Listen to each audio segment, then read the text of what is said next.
Ya estamos de regreso en Punto y Contrapunto. Como hemos hablado antes aquí, durante la fase 2 de contagio de COVID-19, México siguió el modelo de vigilancia Centinela para monitorear el avance de la enfermedad. El subsecretario de Salud, Hugo López-Gatell, señaló que era imposible medir de manera directa los casos de COVID-19. La decisión del gobierno mexicano de apegarse a este modelo en lugar de hacer pruebas masivas no ha estado exento de polémica. El modelo Centinela ha sido criticado porque al tratarse de un nuevo virus, no hay registros previos para evaluar las distintas manifestaciones que provocan ni cómo se expande. El modelo Centinela fue creado luego de la pandemia de la H1N1 y monitorea enfermedades respiratorias para generar una proyección sobre el alcance de contagios basado en una muestra representativa.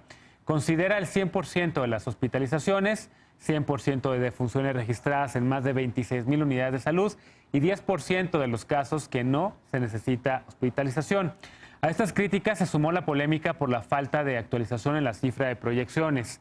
Ayer, el subsecretario López-Gatell informó que con base en el modelo Centinela, hasta el 18 de abril había 104,562 casos leves en México, que se suman a los 22,000 casos graves acumulados. Señaló también que en la fase 3, a la que entramos desde el pasado 21 de abril, el modelo Centinela, aunque sigue en operación, ya no es el principal sistema de información y monitoreo debido a que la velocidad de contagio es mucho mayor. Entonces, ¿realmente cuántos casos de COVID-19 hay en México? ¿Es importante o no saberlo? ¿La comunicación de casos ha sido eficiente por parte del gobierno de México o solamente ha incrementado la incertidumbre? Y vamos directo a conocer la opinión de los panelistas. ¿Cómo lo ves, Eder? Empezamos contigo. Este es un modelo que en efecto ha sido criticado en México, cuestionado por mucha gente que sabe mucho de números, gente muy cuantitativa, pero es un modelo que también hay que decirlo, gobiernos como Italia ahorita ya lo está empezando a instrumentar otra vez. Regresaron o decidieron las autoridades italianas volver a usarlo, no lo estaban haciendo muchas pruebas. Hay quien critica sobre todo el punto de que en México se están haciendo las pruebas, el menor número de pruebas comparados con otros países de la OCDE, de la cual México es miembro también. ¿Cómo lo ves tú?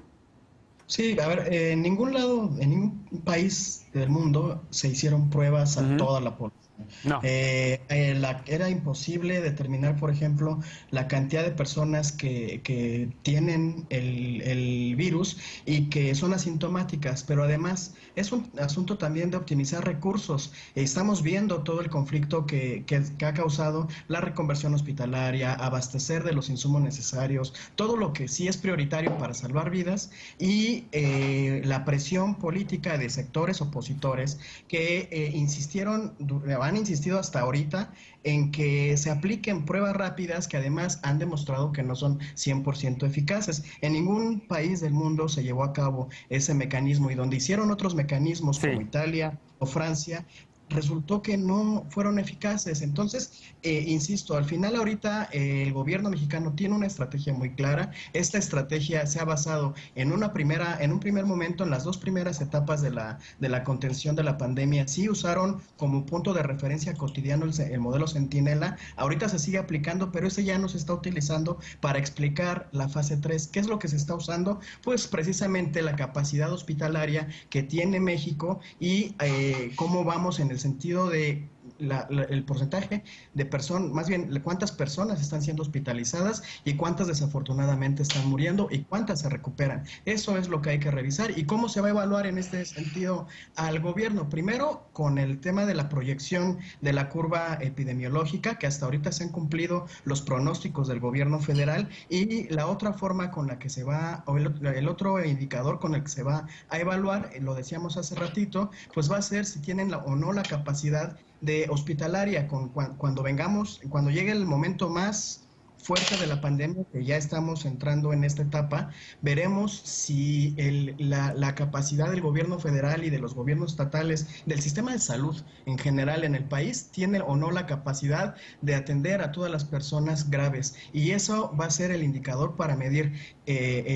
si la estrategia fue o no fue adecuada. Lo demás, con toda franqueza, me parece ruido. Hay ruido que hacen de buena fe algunas personas que saben de modelos estadísticos y que quisieran que se aplicara sacrificar a otro. Pero también, y la mayoría del ruido, viene de la oposición, desde los medios de comunicación o desde los partidos políticos, que en realidad no están buscando soluciones al conflicto, sino capitalizar políticamente. Están pensando en la elección 2021. A ver, ninguna contradicción en la comunicación del vocero o del gobierno, Eder, porque también yo recuerdo que la definición de la fase 3 que daba el subsecretario al principio incluía el tema de la saturación de los servicios de salud. Eso no ha ocurrido en efecto, pero de repente decretaron la fase 3 por el número de contagios que se estaban presentando. Pero sí ha habido algunas contradicciones, sí ha habido algunas malas señales y a lo mejor también un exceso de información.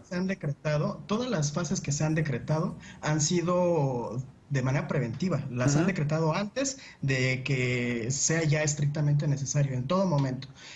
Yo sí veo un tema que hay una contradicción entre lo federal y lo local. Los hospitales han estado rebasados. Lo que pasó en Ecatepec, de repente en los hospitales están atendiendo la emergencia que es, y lo prioritario que es atender a las personas graves de COVID y informarle en tiempo real a las personas, a los familiares, con toda la desesperación que deben tener en ese momento. Es ahí donde se complica la cosa, porque además hay desesperación, hay mucho miedo y sabemos muy bien lo dramático que es cuando una persona entra a ser entubada, a lo mejor ya no te puedes despedir de ella y eso genera todavía más desesperación. Ahí es donde sí hay un problema de comunicación que es muy difícil resolver en este momento. Lisa, contrapunto o punto, ¿cómo evalúas tú la aplicación de este modelo Centinela en México? ¿Te da certidumbre o estás del lado también de quien ha cuestionado este modelo estadístico? A ver, yo creo que todo modelo tiene su utilidad y tiene su cuestionamiento. O sea, partiendo desde ese punto de vista, creo que es perfectamente posible hacer los dos puntos sin que eso tenga que interpretarse como tener una finalidad política. La utilidad del modelo Centinela en su momento fue que requería muchísimo menos recursos para su despliegue, para poder planear de alguna manera o gestionar cómo iba a ser la evolución inicial de la pandemia. En ese sentido, quizás uno de los puntos criticables era su sobreutilización precisamente en las conferencias vespertinas del subsecretario Hugo López-Gatell para poder darnos certeza sobre cuándo íbamos a reabrir o relajar las medidas de prevención y la jornada de la sana distancia, precisamente porque tenía ciertos puntos o ciertos municipios ciegos en donde se asumía que no había habido contagios y no podíamos tener certeza sobre si realmente en esos puntos no había habido ni un solo caso, por ejemplo, asintomático. Y fue toda la discusión que recordarás, Genaro, tuvimos durante varios días sobre si lo que se ve importa o si sobre lo que no se ve también cuenta y todas estas cosas en donde nos confundíamos mucho en las redes sociales sobre todo, y ahí en ese sentido reconocer que la república de Twitter no es necesariamente la república. Sin duda. Ahora, sí creo que la toma de decisión del gobierno no puede basarse en una sola cosa y no pudo haber sido solo el modelo Centinela en su momento o en este momento no puede ser solo el tema de ocupación hospitalaria o el tema de reconversión hospitalaria o el tema de defunciones. Ahí, por ejemplo, yo celebro mucho la aparición del nuevo modelo Cosmos que hacen algunos académicos, tanto del CIDE de Aguascalientes aquí en México como de universidades norteamericanas, en donde lo que se está modelando es esta posibilidad geográfica y de probabilidades relacionales entre distintos grupos demográficos para poder saber en dónde están o cuántos son realmente las interacciones que nos pueden dar alguna probabilidad de contagio para saber hacia adelante cómo se puede comportar esto y realmente cuál es el número de nuevas infecciones y de defunciones que podríamos estar minimizando si pudiéramos alargar de alguna manera las medidas no farmacológicas de prevención de estos contagios, como puede ser la jornada de la sana distancia. Entonces ahí creo que la toma de decisión y la gestión de una pandemia que además tiene las implicaciones económicas tan fuerte para México, donde ya sabemos que va a haber una pérdida de PIB per cápita de alrededor del 9% en los próximos 2 trimestres y una reducción de las remesas muy importantes por la propia crisis que esto está generando en Estados Unidos, tendría que acompañarse de distintas cosas. Ahora, yo estoy de acuerdo contigo en lo que dijiste en la introducción, esto de que de alguna manera demasiada información resultó en sobreinformación y demasiados puntos ciegos al final. A mí lo que me parece es que los gobiernos, sobre todo a nivel local, tendrían que estar trabajando sobre los mapas o los famosos dashboards que se conocen en política pública en inglés, en donde lo que estás viendo no solo es el número de contagios, la capacidad utilizada, la capacidad disponible, sino también la rapidez con la cual tú puedes rotar esas camas que estás utilizando de acuerdo al periodo de recuperación promedio de los enfermos y sobre todo la disponibilidad de los insumos para que médicos y enfermerías hagan lo que pueden por estar en el frente de batalla. Claro. Frida, en efecto, el modelo Centinela ha sido usado políticamente para cuestionar la estrategia también del gobierno de México. Pero también quien sabe de estas metodologías, sobre todo los estadísticos, los matemáticos y demás, pues sí dicen que no nos está dando un panorama completo y eso no tiene que ver con política, sino con números y con, digamos, métodos estadísticos. ¿Cómo lo ves tú? ¿Te da certidumbre este modelo? ¿Debemos de cambiar ya? ¿Por qué el gobierno de México se empeña en seguirlo defendiendo y no en aplicar pruebas, como dice la Organización Mundial de la Salud? Pues mira, Genaro, antes que nada a mí sí me da certidumbre, no lo de las pruebas, sino el manejo que está haciendo el gobierno. Me parece que es muy profesional la entrega que tiene todo el personal médico, enfermeras, doctoras, doctores. La verdad es que veo su entrega y me siento muy tranquila porque sé que lo están dando todo y al contrario me siento hasta en deuda de que justo el personal de la salud sea tan maltratado durante tantos años y hoy que los necesitamos verdaderamente los valoremos. Ahora, ya entrando un poco al modelo Centinela, a mí me ha generado pues mucho interés cómo es que la UNAM lo ha observado. El modelo Centinela, además de ser una estimación que se ha prestado para muchos tipos de golpes, la realidad es que sí tiene una efectividad si lo pensamos en cuanto a costo-beneficio. Y me voy a explicar. Estamos en un momento en donde los recursos son limitados. De por sí, nuestro país ya se enfrentaba a circunstancias en donde económicamente la guerra del petróleo, Pemex, los negativos ya amenazaban las finanzas públicas. Si nos ponemos a pensar en cuánto cuesta cada prueba, vamos a encontrar que de forma privada, por ejemplo, se pueden encontrar entre 1,500 pesos hasta 5,000 pesos una sola prueba. ¿Qué significa? Que si pensamos y nos ubicamos en que el gobierno tiene recursos que son limitados y vemos cómo queremos o cómo deberían de utilizarse esos recursos, vamos a entender que durante las primeras 2 fases que se aplicó este modelo, no solamente era lo ideal, sino que además era una forma de que al enfrentar esta etapa más grave, tengamos recursos para lo que es fundamental, que es salvar las vidas. ¿Cómo salvamos vidas en casos de COVID? Con ventiladores, que son mucho más caros, evidentemente, que las pruebas, pero que si lo comparamos en precios, decimos, ok, el gobierno pudo haber invertido en comprar millones de pruebas, y muchas de ellas, por ejemplo, en el caso de Jalisco, ni siquiera tenían una verificación o certidumbre de que sus resultados eran verdaderamente fiables. Lo vimos no solamente en Jalisco, pasó en España. Los lugares que confiaron en las pruebas rápidas perdieron ese dinero. Entonces, ¿de qué nos serviría haber aplicado pruebas, si después de tener una cifra de contagiados totalmente exacta, no tienes recursos para salvarles la vida, que es lo fundamental? Claro. En este momento, que es la fase 3, el modelo Centinela deja de aplicarse, comienza estrictamente a medirse por la capacidad de los hospitales y entonces los recursos que son limitados ahora sí se van a aplicar, no para tener un diagnóstico, sino para que las personas que estén contagiadas puedan sobrevivir a la enfermedad y que además sigan con su vida, no solamente las personas comunes y corrientes, sino quienes están enfrentando esto, que son el personal médico. Claro. Y por último, Lecona, ¿cómo lo ves tú? ¿El modelo Centinela te causa a ti incertidumbre o te da certidumbre? ¿Cómo lo ves?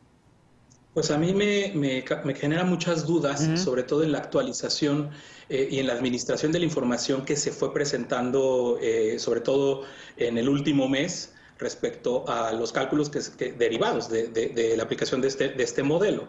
O sea, tenemos claro que es un modelo muestral, que la apuesta del país no fue justo a hacer pruebas.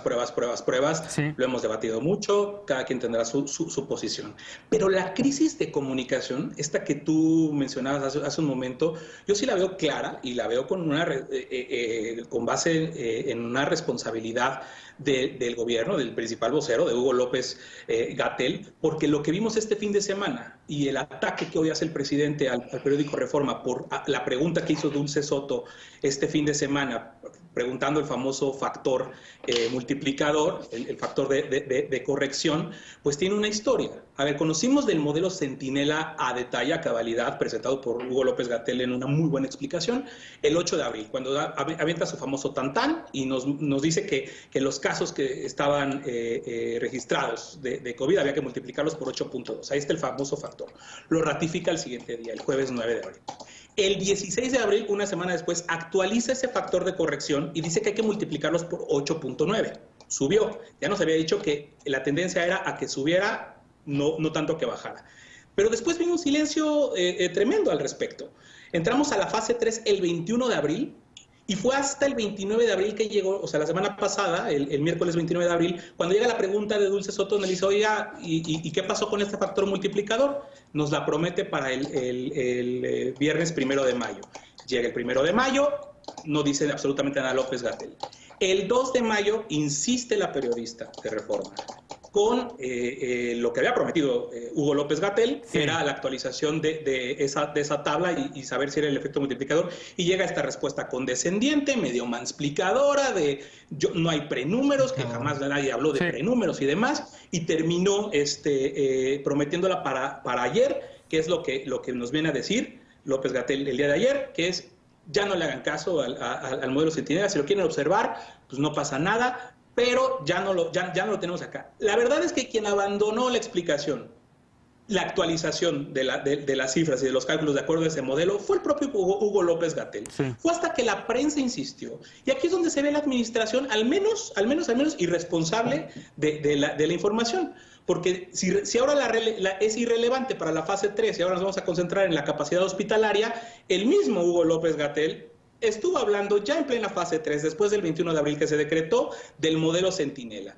Lo dijo el 21 de abril, lo dijo el 25 de abril, y eso sumado a las disparidades, a todo, a que prometió de hecho que la actualización iba a ser a la semana 16 y no lo hizo, estamos en la 15. Traemos un desfase de información que realmente hoy no podemos hacer ni estimados ni nada. Si le vamos a apostar toda la capacidad hospitalaria, pues yo no sé.